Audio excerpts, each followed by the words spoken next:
Ron Klain, how did it come to this that we were not mobilized fast enough to be ready for the testing that we would need to be doing at this point?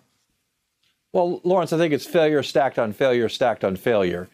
First of all, the CDC made some bad decisions about how to deploy tests in the United States. Then they got into a bureaucratic turf battle with the FDA. And the White House, most importantly, didn't take charge, didn't make the decisions, didn't force it. The president was distracted. He put no one in charge at all at the White House at first.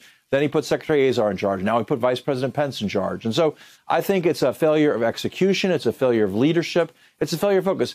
I will tell you from coordinating one of these responses, it is very hard to get the government bureaucracy to act quickly and effectively, even with the president putting his foot on the accelerator and demanding action.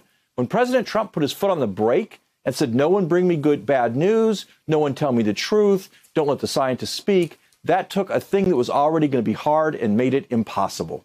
Dr. Jha, what are we seeing around the world, and how does the American response compare to the best versions of response that we've seen from other governments?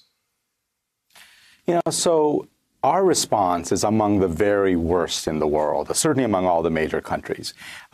Every major country has more testing than we do across Europe, South Korea, Japan, even Vietnam and Iran until recently have been doing a better job testing than we have.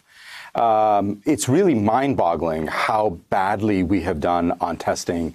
And, without testing, it's really hard to get a grip on how many people actually have the infection, where the infections are, how widespread it is, and what we can do to respond to it. So I see this as just a catastrophic failure on the part of the federal government and the federal leadership.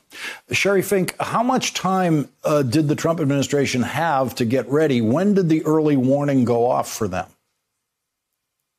I think it was early January when the reports came out of China that there was this suspicious cluster of pneumonia cases and that the likely culprit was a new coronavirus, coronavirus being the type of virus that has caused MERS and SARS, those other bad outbreaks in the past. So we heard about it in January. We had that sequence of that virus. I think it was January 10th. And that's when around the world, there were efforts to start to make the diagnostics that we're talking about.